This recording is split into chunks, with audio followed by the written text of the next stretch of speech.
எரேமியா 20ஆம் அதிகாரம்.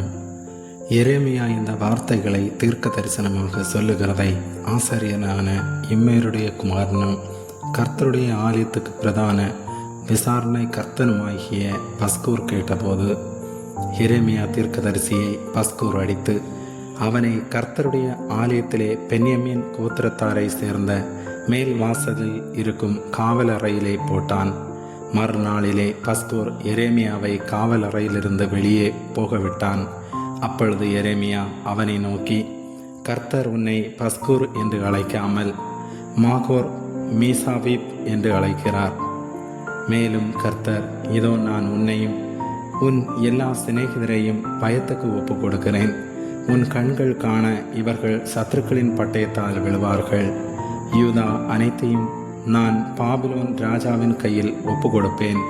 அவன் அவர்களை சிறைப்பிடித்து சிலரை பாபிலோனுக்கு கொண்டு போய் சிலரை பட்டயத்தால் வெட்டி போடுவான். இந்த நகரத்தின் எல்லா பலத்தையும் அதன் எல்லா சம்பத்தையும் அதன் அருமையான எல்லா பொருட்களையும் யூதா ராஜாக்களின் எல்லா பொக்கிஷங்களையும் நான் அவர்கள் சத்துருக்கள் கையில் ஒப்பு கொடுப்பேன். அவர்கள் அவைகளை கொள்ளையிட்டு பாபிலோனுக்கு கொண்டு போவார்கள். பஸ்கூரே, நீயும் உன் வீட்டில் வாசமாயிருக்கிற யாவரும் சிறைப்பட்டு போவீர்கள்.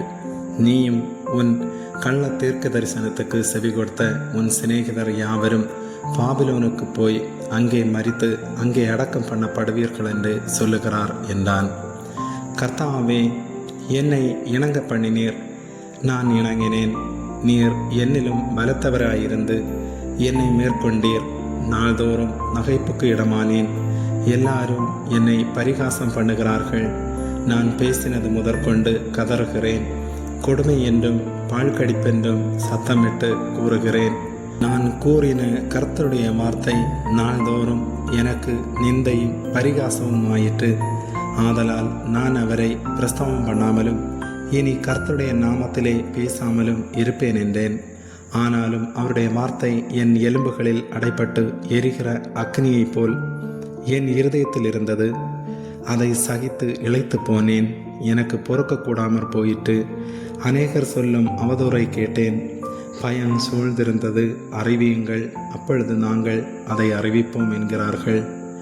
என்னோட சமாதானமாயிருந்த அனைவரும் நான் தவறு விழும்படி காத்திருந்து ஒருவேளை இணங்குவான். அப்பொழுது அவனை மேற்கொண்டு அவனில் குரோதம் தீர்த்து கொள்வோம் என்கிறார்கள். கர்த்தரோ பயங்கரமான பராக்கிரமசாலியாய் என்னோடு இருக்கிறார். ஆகையால் என்னை துன்பப்படுத்துகிறவர்கள் மேற்கொள்ளாமல் இடர்வார்கள். தங்கள் காரியம் வாய்க்காதபடியால் மிகவும் வெட்கப்படுவார்கள். மறக்கப்படாத நித்திய இலச்சை அவர்களுக்கு உண்டாகும். ஆனாலும் நீதிமானை சோதித்தறிந்து உள்ளேந்திரியங்களையும் இருதயத்தையும் பார்க்கிற சேனைகளின் கர்த்தாவே, நீர் அவர்களுக்கு நீதியை சரி கட்டுகிறதை காண்பேனாக. என் காரியத்தை உம்மிடத்தில் சாட்டிவிட்டேன். கர்த்தரை பாடுங்கள், கர்த்தரை துதியுங்கள். அவர் எளியவனுடைய ஆத்துமாவை பொல்லாதவர்களின் கைக்கு தப்புவிக்கிறார். நான் பிறந்த நாள் சபிக்கப்படுவதாக. என் தாயார் என்னை பெற்ற நாள் ஆசீர்வதிக்கப்படாதிருப்பதாக. உமக்கு ஒரு ஆண் பிள்ளை பிறந்ததென்று என் தகப்பனுக்கு நற்செய்தியாக அறிவித்து அவனை மிகவும் சந்தோஷப்படுத்தின மனுஷன் சபிக்கப்பட கடவன். அந்த மனுஷன் கர்த்தர் மனமாறாமல் கவிழ்த்து போட்ட பட்டணங்களைப் போலிருந்து காலமே அலறுதலையும் மத்தியான வேளையிலே கூக்குரலையும் கேட்க கடவன். என் தாயார் எனக்கு பிரேத குழியும் நான் என்றைக்கும் பிரசவியாத சூலுமாய் இருக்கத்தக்கதாக கர்ப்பத்திலே நான் கொலை செய்யப்படாமற் போனதென்ன? நான் வருத்தத்தையும் சஞ்சலத்தையும் கண்டு என் நாட்கள் வெட்கமாய் கழியும்படிக்கு நான் கர்ப்பத்திலிருந்து வெளிப்பட்டதென்ன? ஆமேன்.